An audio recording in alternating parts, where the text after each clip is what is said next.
Happy Friday, everyone. We have an email from a listener today. Here it is. Pastor John, my name is Sarah, and I admire your ministry. I'm 19 years old and have listened to your sermons off and on throughout the last 2 years.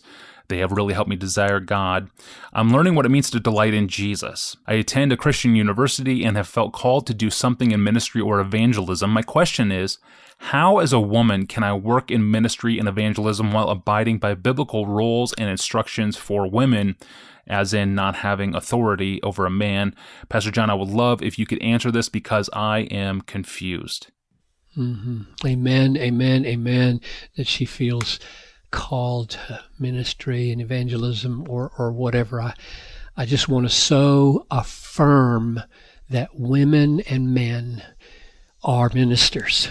In no way does any biblical view of manhood and womanhood imply that men are out and about being active for Jesus and women are not out and about being active for Jesus, or in and about being active in Jesus for Jesus and their family. So amen to the question. And I would really encourage her or any of the other women who are asking questions. I've tried, along with Wayne Grudem, to ask 50 crucial questions. That's the booklet. They can get a free PDF of it at Desiring God, or you can buy the booklet at Amazon. 50 crucial questions in which I try to answer that question and 49 others. But here are just a few pointers. First, Sarah is right to care about both things, dreaming ministry and honoring God's pattern of how men and women relate to each other in all of life, both home and church and society. And she's right that the Bible is not as unclear as some people think it is on 1 Timothy 2:13. I do not permit a woman to teach or to have authority over men. Rather, she is to remain in quietness as she learns. Those two things, teach and exercise authority, are the very two things that distinguish an elder from a deacon. Elders are to exercise authority or govern, and elders are to be the authoritative teachers in the church. So what Paul seems to be saying here is that there should be male elders in the church. Not all teaching and not all authority are restricted from women in that verse. It's over men. There's a kind of authoritative teaching over men that is referred to there. And it compromises the way God has wired men and women when women over time become the authority in a man's spiritual life. I really believe that. I think that's why Paul put that there. It undermines something deep in both the man and the woman. But there are endless possibilities for ministry for women in this world that do not put them under or into that position.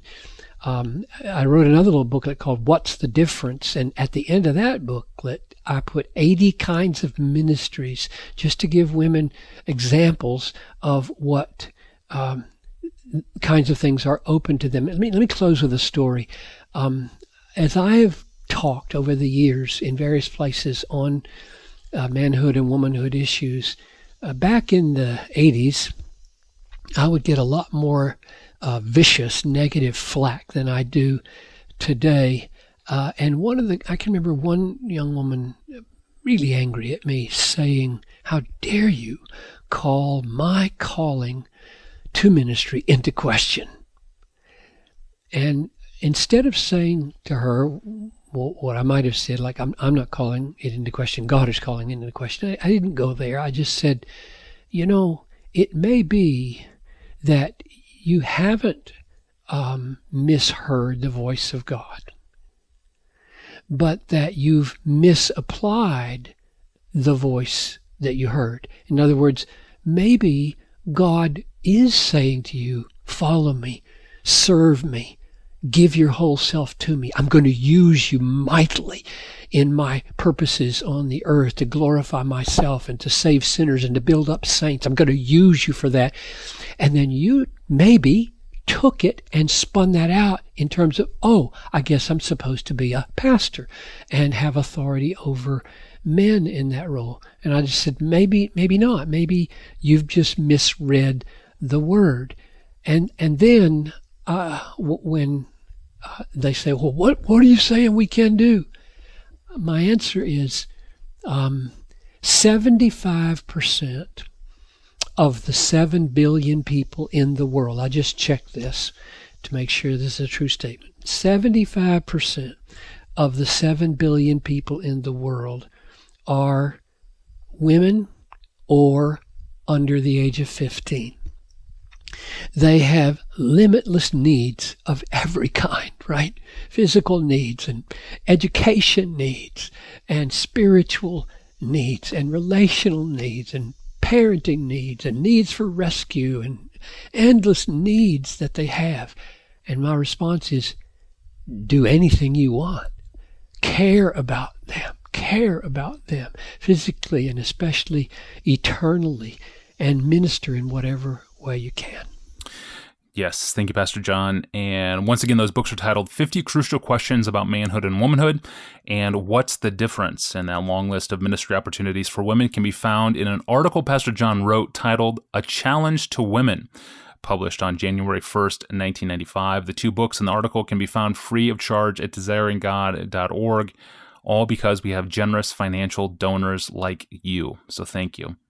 I'm your host, Tony Reinke. Thanks for listening to the Ask Pastor John podcast, and have a wonderful weekend.